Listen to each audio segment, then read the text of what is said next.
Welcome, Pension Secretary. Thank you so much for joining us this morning. You're announcing a $860 million investment for young people on benefits, help them find work in construction, hospitality and healthcare.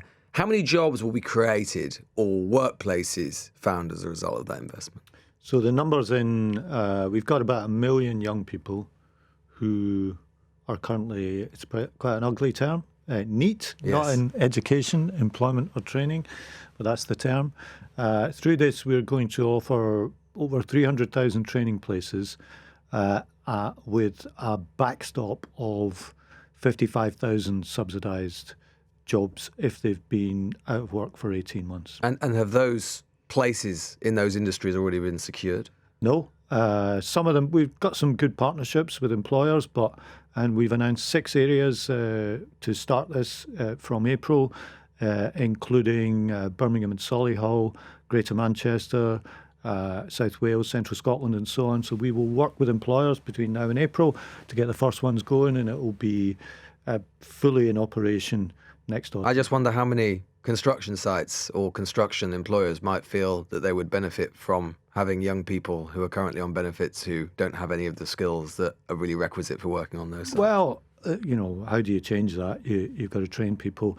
We've got pretty good partnerships with firms in these sectors, so I think we'll get the employers to sign up because there's a lot in it for them. The government's putting 800 million plus in this. Why wouldn't they? We've got big house building targets.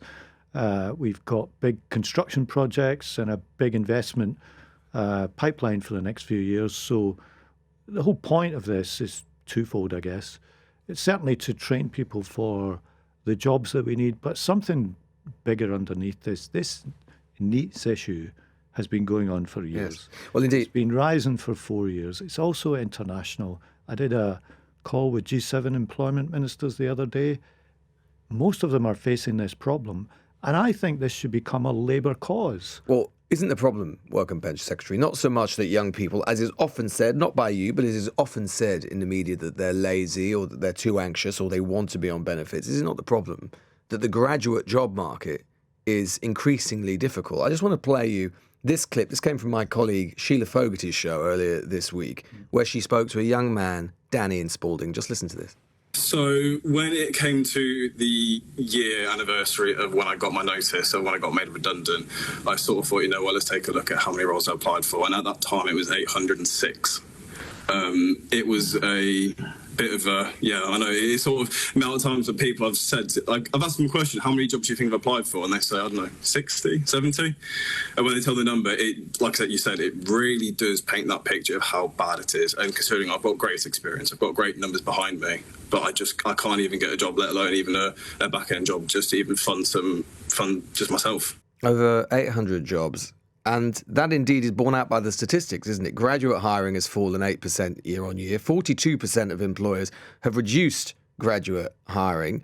Youth unemployment is rising. And the truth is, whatever you're doing on benefits, your government has made that situation worse, not better. I think that's a big glib. There are some deep-seated things going on in the labour market. That is true. That is partly what Danny's experiencing. So what should your response to that be? It should be an active labour market policy, which is why we're bringing forward this youth guarantee proposal. But I think we also understand there are other things going on too. Whenever an employer hires somebody, it's a risk. You're taking somebody on. What would you say to a young man like Danny and young women like Danny? I would say to Danny, that's exactly why we're stepping up and offering a youth guarantee. That's why we are tilting the apprenticeship system towards more young people. We had a 40% decline in apprenticeship starts. Well, let's take hospitality. I mean, hospitality is one of the areas that you've identified that you want to create these jobs. Well, more than 100,000 jobs have been lost in hospitality since the October 2024 budget. You've increased national insurance employers' pay, which has made that situation worse. Small venues such as cafes, pubs, restaurants face an extra $318 million in business rates over the next 3 years, and that comes on top of increases in the national living wage. That's why young people are struggling to get work, because many of the areas where they usually get their first job have been crippled by your government. Well, if it was just about the government, all this would have just started last year. It's getting worse under you. It didn't. So but it is getting worse under you. If somebody hires somebody under the age of 21, they don't pay any employer's national insurance contributions. That's a recognised tax break in the system. Are you still going to equalise the rate of the minimum wage across all age groups? Well, that may happen over time, but the way that we announce the minimum wage group wage rates is through the Low Pay Commission. It's an internationally admired model. Governments of all colours have accepted the recommendations of the Low Pay Commission, and they take into account all the labour market factors, the wider economic factors. But you're still pledged to equalise it. But over time, but I was about to say, on the flexibility of hiring, we've also just reached an important agreement brokered by my colleague Peter Kyle on the Employment Rights Bill that allows a 6-month period now before unfair dismissal rights kick in. So we recognise that hiring is a risk. We recognise it in the tax system. We will recognise it in employment law. And that's also why we want to give government help to young people trying to find a job through the Youth Guarantee. Is welfare spending, and particularly work-related welfare spending, at its current levels and indeed projected levels by the end of the Parliament, is it sustainable? Well, the rate of increase is a lot lower in this Parliament than the last Parliament, about a third of the rate, according to... Well, it's projected to increase disability benefits. Let's just take that. 2023-24 forecast 39 billion. That sum is projected to increase to 58 billion by the end of the Parliament. So that's a 49% increase on your watch in 5 years. Well, the benefits bill went up 3 times faster in the last Parliament than it's projected. But those are OBR figures for this Parliament. In this Parliament, and I'm quoting OBR figures for this Parliament too. Look, is the rate of increase in disability benefits sharp in recent years? Yes, it is. Is it unsustainable? I think in the long term, we have to do something about this. And I'm particularly concerned at the number of young people going on to sickness and disability benefits. We're talking about NEETS today. The proportion of young people who are not in education, employment or training, who are citing sickness and long-term sickness as a reason, has doubled in the last 10 years.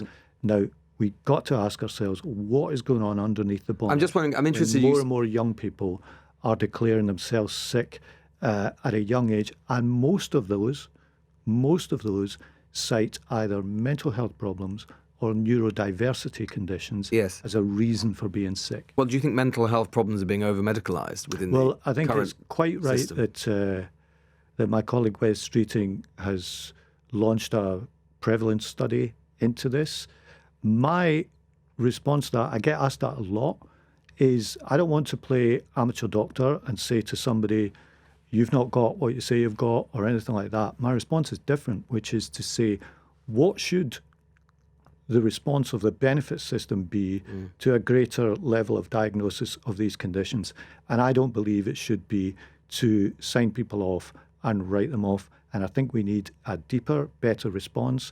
And that's why I asked the former Secretary of State, Alan Milburn, to do a report on this for me, to really get under the bonnet of what's happening with young people, sickness, inactivity and work. And what I think we'll find, I don't want to preempt what he's going to do, but what I think we'll find is that the answer isn't just a benefits one, that Whitehall's got to get out of the old departmental thing a bit and look right across the government policy response. Do you think anxiety, for example, should in and of itself be sufficient to be signed off work and to receive benefits? I think we can have a better response to anxiety than just giving people benefits. Can Labour MPs...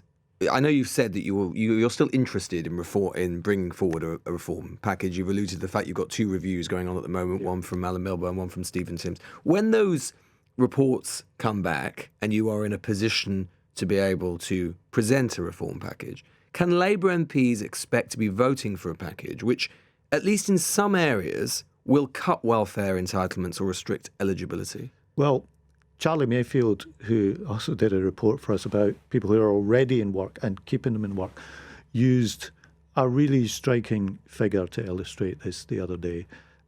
He said if a young person gets signed off sick and stays on benefits, they'll lose out £1 million in earnings and it will cost the state £1 million to look after them.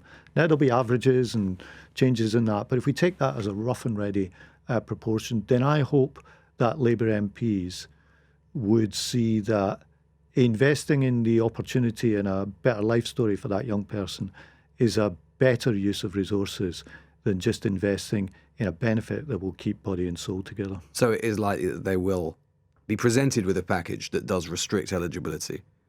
Well, we'll look at policy responses across the board. I don't want to preempt the reviews. Well, that's clearly your direction of travel, Secretary. The direction of travel is to say, I think we spend too much on failure and not enough on giving people a better life. We spend too much on work-related welfare. We are spending too much just keeping body and soul together for people and not enough on changing the story of their life. Let me give you a couple of illustrations of this. These benefits are sticky. On the old ESA benefit, which is now translating into Employment Support Allowance, which is now translating into universal credit, over half the people on it have been on it for 15 years. And over half of them report low mood, low self-esteem, low sense of worth.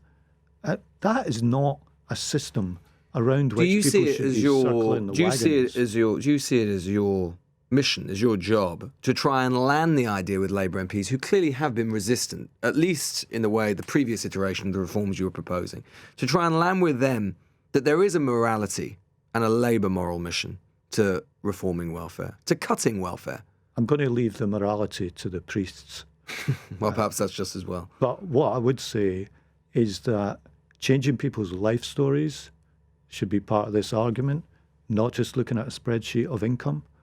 And that changing people's life stories might mean putting more resources into the kind of thing that we're announcing in the Youth Guarantee today. But might also mean cutting people's benefits. Offers a better chance of changing. But might it mean, in some cases, Secretary of State, can you just be clear with the country, it will mean cutting people's benefits? Look, I'm not going to rule things in or rule things out Why? Today. Because I want to wait for we can see reports. The sustainability figures. You've said yourself that in the long term it's not sustainable. So therefore it must mean logically that we must spend at some point less money on individual benefits, mustn't it? Every person we can get into work will save £1 million over the course of their lives. I'm just interested as to why you can't say that you would be willing, in some cases, to cut some people's benefits. Well, look, let's see what Alan Milburn reports, and we'll see what we have to say then. And when will we expect those reports? Because this is urgent, isn't it? Well, it's been going on for a long time, and but as you say, it's an urgent mission. I do walk past a whole series of Conservative secretaries of state, some of whom are now screaming for reform, and I wonder what they were doing as they presided over. Will it be the end of this session of Parliament? Will it be the end of next year? So I've asked Alan Milburn to report by the summer. Stephen Timms' timetable is a little bit longer, but hopefully we can get an interim report from his review. The country might think it's a bit more urgent than waiting around for these reports, Secretary of State. I mean, we've seen those figures. They're increasing very rapidly. You were out of office for a long time. You had a lot of time to think about this. I understand that, but I think it would be a mistake to conclude that no change was happening. For example, we've already legislated to change the universal credit system and narrow the gap between the standard rate of unemployment and the health rate. Under the Tories, that was a double your money difference. That gap is being cut in half. We've changed the Motability scheme to get more value for money. Do you still want to reform personal independence payments? Well, Stephen Timms is looking at that. I think that does need reform because what you have with personal independence payments is a questionnaire and a set of thinking around it, which was designed probably for if not a different set of conditions, then a different balance of conditions than is currently being reported. Do some people get PIP right now who shouldn't get it? I think we can have a more fit-for-purpose disability benefit in the long run. So some people do get it who shouldn't get it? Well, look, what you want is a gateway that asks the right questions, and that's what Stephen will try and do. But to go back to this, I think your questions about some of this are framed by a thought that no reform is happening. That's not true. The reform to universal credit is the first change to that benefit for many years. the increase in employment support through things like the Connect to Work programme, the Pathways to Work programme, are reaching out to a set of long-term sick and disabled people who for years were just written off and signed off with no contact from the system at all. So there is reform happening, but there'll need to be more in the future. On a couple of other matters, do you agree with the Justice Secretary that it would be self-evidently better for the UK to join a customs union with the EU? It's not our position. And one of the reasons it's not our position is we've put a lot of effort this year in particular into negotiating trade deals. So I do want a closer relationship with the European Union, but in terms of that grand architecture of customs union and the single market, the position we set out in the So you disagree with him? manifesto It wouldn't be self-evidently better? It's not our position. And you can rule out any reversal of Brexit or reversing Brexit. He was asked several times by my colleagues on the news agents whether he thinks Brexit should be reversed, and I think he said 7 times he didn't say no. Well, I don't have a crystal ball into the future, but I think the leadership task right now for anyone running the UK is to make the best of the decision to leave. And I think we have shown we can do that through... You can't see us rejoining? Look, that may be up to people younger than me. But it could happen. Well, I'm trying to answer your question a few moments ago. I do think we should have a closer relationship with the European Union. The agreement that we struck earlier this year deals with some of the most egregious parts of the withdrawal agreement, which is the costs and delays that were a result of the Boris Johnson leave agreement.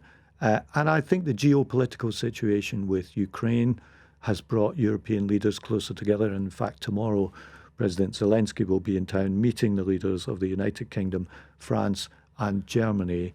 And that's a visible statement that the mood has changed since the election of last year. We're not operating a nationalist government.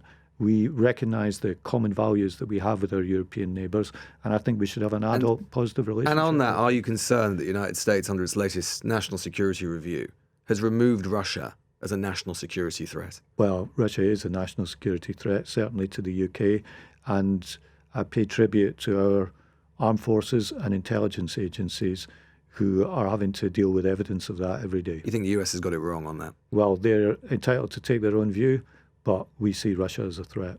Chris Henley KC, who's appeared in high-profile trials, including the murders of Damilola Taylor and Daniel Morgan, has said that much of what the Justice Secretary, again, has said to defend his proposals on jury trials is inaccurate, and he must know it's really cynical. And he's echoed by a number of other leading barristers. Well, I read those comments and I thought, it shows that if you want to get change done, you're probably going to upset some people. And David's probably upset some people in the criminal justice system with the changes that he's proposing. It's more than that. They're saying that he's misleading people about the use of rape stats, which is quite a serious charge, isn't it? Well, they are saying that, but I think there's probably few change in policy or in life you can do without some pushback. You're seeing some pushback there. And well, he just doesn't need to mislead people. It's a bit different from pushback. What his intention is to deal with delays in the justice system, which are going on for years. That's why he's announced these changes.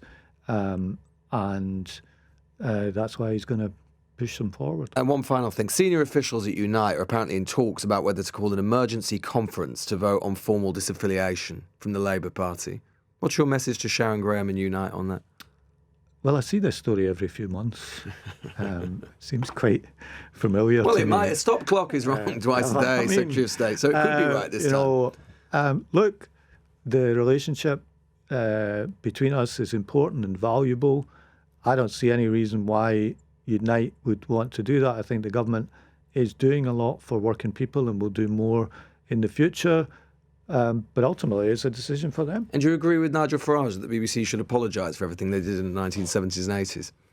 I think, no, I don't. I think that's classic distraction to try and get us to talk about something else other than the accusations that have been levelled against him. And do you think they are serious accusations? Accusations against him? Yes.